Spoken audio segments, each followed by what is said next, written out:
Entonces ahora le quiero preguntar por esta ley del transfugismo. Le quiero preguntar muchas cosas porque usted nunca se calla y usted dice más o menos lo que piensa.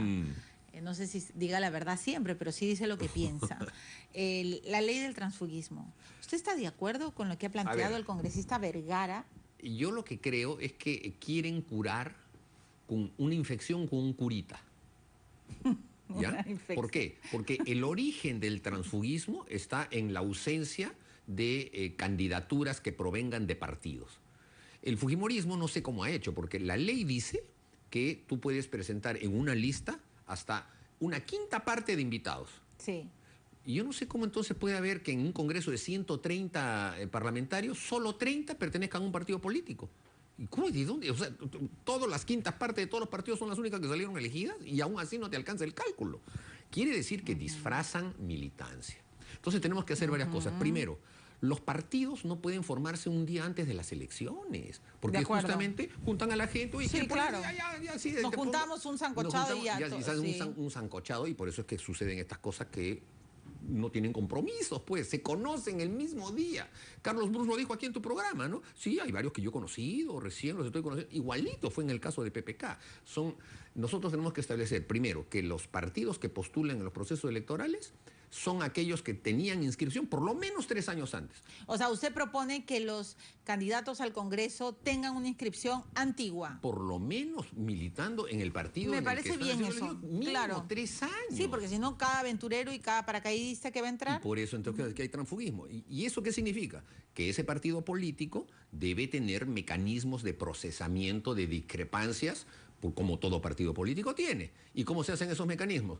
Mediante fórmulas de entendimiento, de votación, de debate, de disciplina. Y mira, hay muchas maneras de resolver discrepancias. Y en este caso, de una discrepancia menor, casi administrativa, casi un estallido aquí de una guerra, porque propició una ruptura simplemente porque no. Me habló fuerte, o el proyecto me lo están petardeando. Eso me parece que era un infantilismo muy grande. Usted sigue en sus 13 de que eso fue una cosa muy infantil. Pero evidentemente es un tema, mira, ya pasó. Y podía haberse superado con un apretón de manos y no hubiese tenido que pasar el Congreso por ahora el trance de que a la congresista Vilca Toma la van a reemplazar en la presidencia de la Comisión de Fiscalización. Así que... Bueno, además usted cómo se ha peleado, yo me acuerdo de la pelea terrible con el Castillo, usted hasta lo encadenaron, ¿no? Me acuerdo, ¿se acuerdan? Cuando evidentemente. Claro, imagínense si eso no lo hubieran podido superar. Exactamente. Ustedes dos no podrían estar sentados. ¿Por qué nuestras diferencias nosotros las superamos? Porque nos conocemos hace 30 años. Claro. Entonces, ¿por qué? Porque y son parte nos sentimos parte de un colectivo y todos sabemos que ese colectivo es de todos nosotros. No es que tú vas como un invitadito a un colectivo entonces que no tienes ningún apego con la sigla que te está llevando. ¿Y por qué usted le ha tirado a Rosa Vilca Toma? ¿Cómo que tiraba a Rosa? O sea que no la quiere, ¿no? Ustedes no la quieren en su bancada, ¿no? No, pero nunca hemos pedido nosotros, le hemos dicho de que venga a nuestra bancada, ni ella nos ha tampoco. O sea, si Vilca Toma les dijera a Mauricio, de repente podría estar con ustedes, usted diría... Si ella me dijese eso, yo le diría, con todo gusto, pero así trabajamos nosotros. Nosotros tenemos una disciplina interna que es férrea. Nosotros nos consultamos todo entre nosotros y establecemos mecanismos de consenso. ¿Todo se consulta? Sí, claro. Ese tipo de cosas, de decisiones, nos la consultamos. A veces fallamos, es cierto. Por ejemplo, en el caso de... Pero trabajan en bloque. Trabajamos en bloque. Nos informamos de lo que estamos haciendo. Nos repartimos las responsabilidades. Por eso es que son los jinetes del apocalipsis, pues. Claro, porque los apristas, por favor, en el Congreso pasado ustedes armaban la de San Quintín. Porque es cierto, somos un puño. Partido, Somos un partido. Claro. Y tenemos 90 años. Ayer hemos cumplido 86 años de fundados. Sí, la carta de Alan García es de pena. Bueno, pero, mira... Reconoce, ¿no? Eso pasa. Que estamos en una etapa complicada y difícil. Sí, el último párrafo de la carta es como... O sea, a mí me dio pena la carta de Alan. ¿A usted? Ya, no recuerdo exactamente qué dice el 7º párrafo, pero el último es comprensible. Sí, claro. Estamos en una situación difícil, pero nos recuperaremos. Hemos estado en situaciones peores, hemos estado en circunstancias admite que la derrota complicadas. Les ha golpeado fuerte, pero ¿no? ¿a quién no le afecta una derrota en la política? Pero nosotros, después de haber tenido 1% en las elecciones del 2000, pasamos a segunda vuelta en las elecciones del 2001. O sea, Y las Ya. cosas cambian. Pero las del APRA circunstancias vamos a hablar luego. El tema es tener persistencia, el tema es tener tenacidad y el tema es tener consecuencias, es todo. Y vas avanzando. Ya, pero del APRA vamos a hablar en un segundo. Pero entonces, para no desviarme, si Vilcatoma le dice, Mauricio, usted podría acogerme, el APRA, usted diría, a un momentito, pero estas son las reglas del APRA. Así trabajamos Ya. nosotros. Y entonces ahora hablemos de las reglas del transfugismo, porque entrevisté al congresista Vergara ahora en la tarde en la radio, en RPP, y ya se aprobó, ¿no es cierto?, en la Comisión de Sí. en la Ahora, Comisión de Constitución. Y permítame hacerle la pregunta para que usted nos explique, porque usted es un demócrata. La conclusión es que si uno renuncia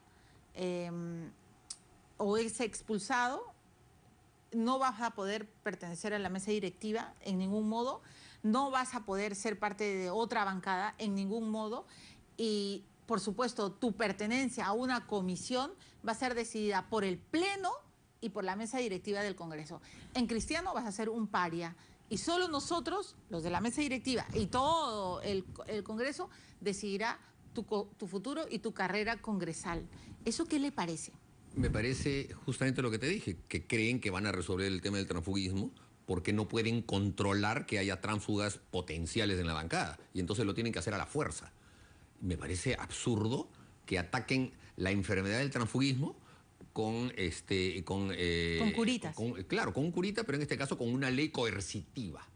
O sea, todos ustedes pueden ser tránsfugas, pero para evitar que sean tránsfugas, cuidado, se van a convertir en parias. Cuando en realidad lo que tienes que hacer es evitar que alguien se convierta en tránsfuga, digamos entre comillas, que lo tengas que expulsar o que se tenga que ir, haciendo que sus puntos de vista, que supuestamente no son atendidos, entren en un procesamiento en el que se sometan a discusión y logres que con tu persuasión convenzas a los demás y tu punto de vista prevalezca.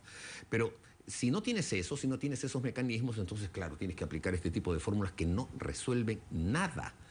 Simplemente lo que van a hacer es alimentar digamos, enconos, rencores, y van a seguir resquebrajando unidades internas. Entrevisté a Aníbal Quiroga, al abogado constitucionalista, y me dijo que evidentemente la ley es constitucional porque el Congreso tiene reglamentos, pero yo le preguntaba por un congresista que está en una bancada porque cree en el partido. Le ponía el ejemplo de Verónica Mendoza, de Javier Díaz Canseco y de Rosa Mavila, ¿no es cierto? Ellos postulan con Ollantumala y con Nadine Heredia, luego dicen, no, ellos están haciendo otra cosa que nosotros no pensábamos y nos vamos. Y se van, son los primeros disidentes. Pero ahí también existió lo mismo. El Partido Nacionalista no era un partido, era también un arrejuntamiento de personas que se conocieron en ese mismo momento, y entonces llegó gente de centro, de izquierda, oportunistas y lo que fuera, y entonces cuando empezaron las primeras discrepancias, un grupo se salió. Pero si hubiesen sido un partido político de verdad, esas discrepancias se la habrían conocido entre ellos y habrían procesado sus espacios cada uno y no hubiesen tenido que llegar a esa situación. O sea que tampoco es que se trate de que, bueno, traicionaste y yo me voy. Momentito. O sea, si ustedes hubiesen estado en un partido político un año antes, 2 años antes, te hubieses dado cuenta de ese tipo de circunstancias y habrían tenido mecanismos de resolver esos temas. O sea, lo que usted nos está diciendo es que estamos pagando la factura de del tener independentismo, del antipartidismo. Ahí está.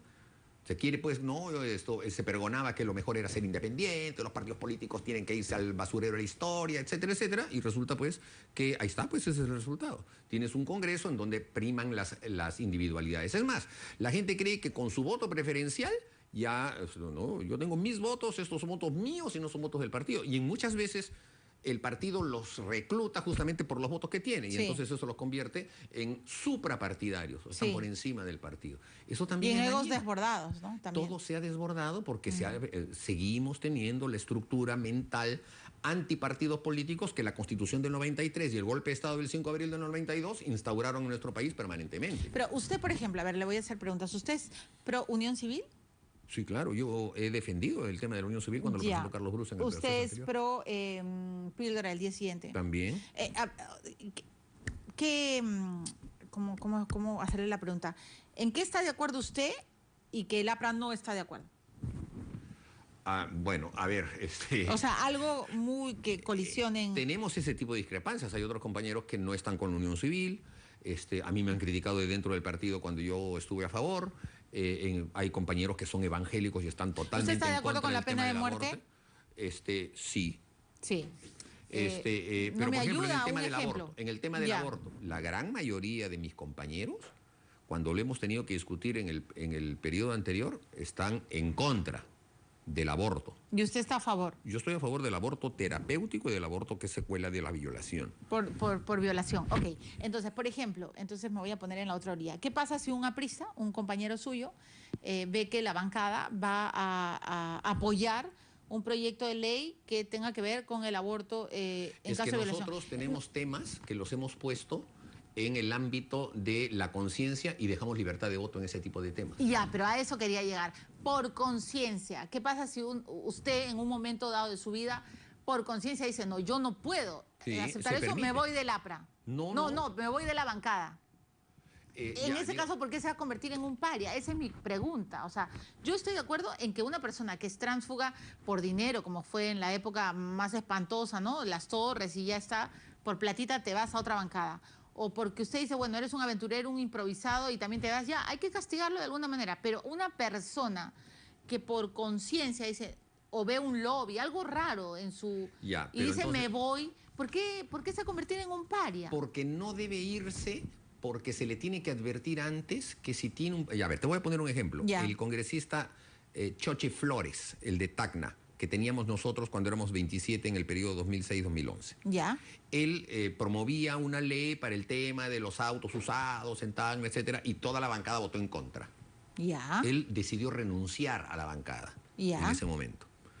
Y se quedó prácticamente solo, como lo que tú señalas, un Como un paria, llanero porque no tenía solitario. cómo presentar proyectos de ley. ajá. Ya, ¿Le advirtieron?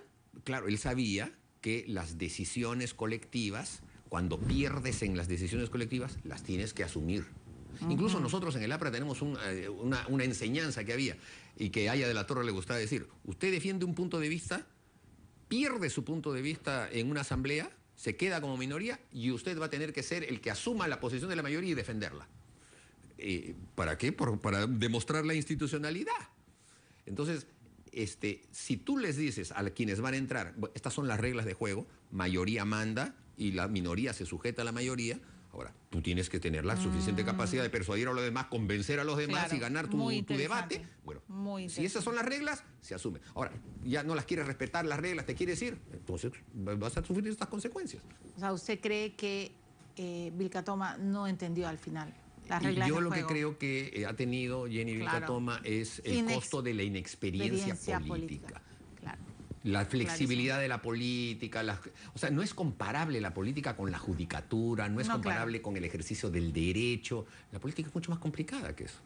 Entonces, al final, ¿usted va a votar a favor de la ley del transfugismo? Depende, ¿En porque el el pleno? texto no lo tengo completo. A mí me parece que hay una parte que es buena en la que se está estableciendo que estos mecanismos de disciplina se van a establecer en un reglamento que va a tener cada bancada. Sí. Bueno, esa parte me parece positiva, pero vamos a ver en el debate cómo se va Vamos a ver la dilucidar, discusión ¿no? en el Pleno. Sí. Siempre es un placer conversar con usted.